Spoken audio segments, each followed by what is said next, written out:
6 Things You Should Know About Napoleon. Discover 6 illuminating facts about the ostentatious French emperor. Napoleon's family was more Italian than French. Napoleon de Bonaparte was born on Corsica on August 15, 1769, just 15 months after France had purchased the island from the Italian city-state of Genoa. Like many Corsicans, his parents, Carlo Maria di Bonaparte and Letizia Remolino, opposed both Genoese and French rule. But when the French quickly overwhelmed local resistance fighters, Carlo began collaborating with them. At age 9, Napoleon, nicknamed Napoleon, was sent to school in mainland France, where he learned to speak fluent French. He never lost his Corsican accent, however, and was purportedly mocked for it by his classmates and, later on, by the soldiers under his command. As a teenager, Napoleon dreamed of an independent Corsica, writing of unjust French domination and of his fellow countrymen bound in chains. He gradually changed his thinking following the outbreak of the French Revolution in 1789, and a final break occurred when political infighting forced his family to hastily flee Corsica in 1793. 3 years later, after his first marriage to Josephine de Beauharnais, he made himself sound more French by dropping the second O in his first name and the O in his last name. Napoleon was arrested for treason following the Reign of Terror. In the early stages of the French Revolution, Napoleon associated with the Jacobins, a political group that in 1793 and 1794 implemented a violent reign of terror against perceived opponents, a move motivated more by opportunism than ideology. In late 1793 he played a key role in capturing the city of Toulon from British and Royalist forces, after which Augustin Robespierre, the brother of Maximilien Robespierre, de facto leader of France during the Reign of Terror, described him as having a transcendent merit. Though briefly beneficial for career advancement,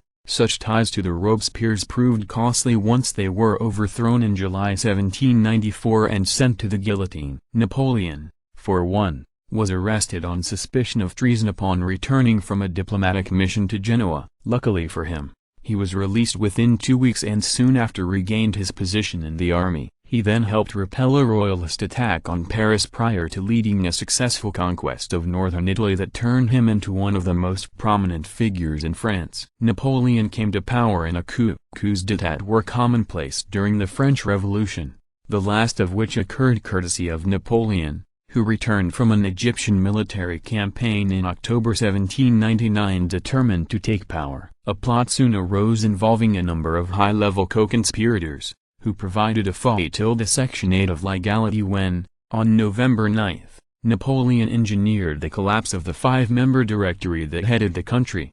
"Oh, what have you done with the France that I left in such a brilliant state?"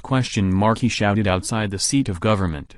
"Oh, left you peace, I found war. I left you victories, I find defeat!" A day later, a brawl broke out in the legislature between Napoleon's supporters and opponents until troops moved in and cleared out the building. A new government was then set up with 3 consuls, Napoleon, who as first consul was by far the most powerful, and 2 former directors who were in on the coup plot. In 1802 Napoleon became first consul for life, and in 1804, at age 35, he crowned himself emperor. Napoleon and the Pope had a bitter falling out. In 1791 Pope Pius VI publicly condemned the revolutionary government of France for, among other things, guaranteeing its citizens freedom of religion and seizing church property. This mutual enmity remained during Napoleon's incursion into northern Italy in 1796 and 1797. As part of that campaign, Napoleon attacked the Pope's territories,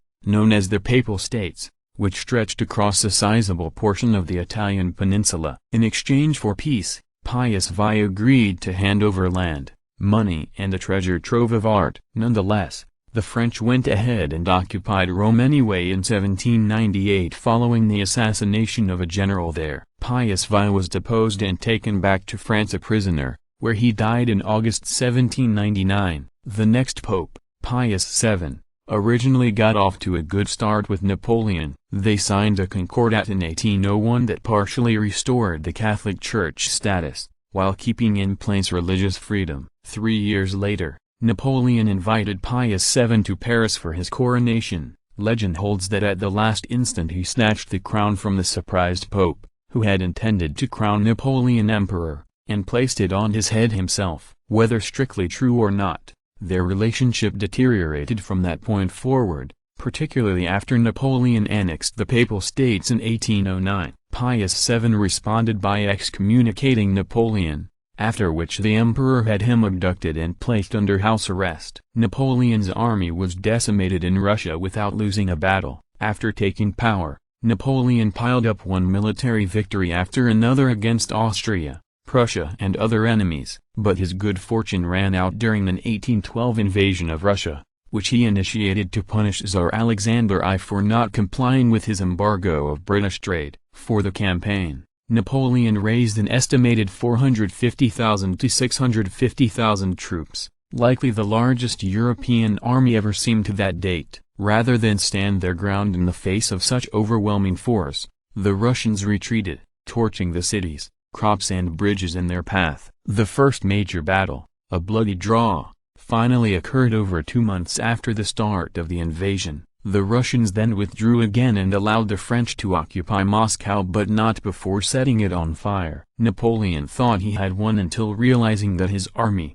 already greatly reduced by desertions and a typhus epidemic, would not be able to survive the winter there. He ordered a retreat, which eventually turned into a rout due to the severe weather and constant assaults on his flanks and rear. By the time his army made it out of Russia, it was down to perhaps a few tens of thousands of men. Emboldened, Napoleon's opponents immediately went on the offensive, winning the October 1813 Battle of Leipzig and rolling into Paris a few months later. Elba would not be the last word from him. The terms of Napoleon's exile to Elba were hardly draconian. He retained the title of emperor and was given full sovereignty over the island, which included the right to build up a small navy and hold lavish parties for visiting dignitaries.